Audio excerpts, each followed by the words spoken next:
नागपूर पोलिसांनी एका चोराला पकडलाय। हा चोर फक्त बार आणि वाईन शॉप मध्ये चोरी करायचा।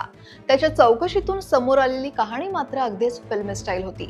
याला कारणीभूत होता त्याच्या वडिलांचा मृत्यू।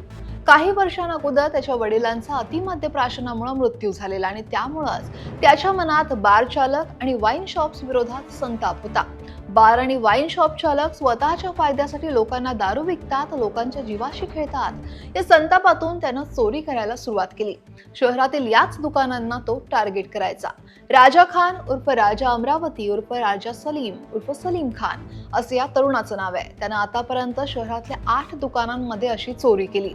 तो रात्री शटर तोडून त्याला थोडंसं वर करून कृष्ण शरीरयष्टीचा फायदा घेत आत शिरायचा आणि त्यानंतर तिथला गल्ला लुटायचा। 31 जुलैला रात्रीच्या सुमारास त्याने राणी दुर्गावती चौकातील Mayuri Savji bar and restaurant इथं अशीच चोरी केली।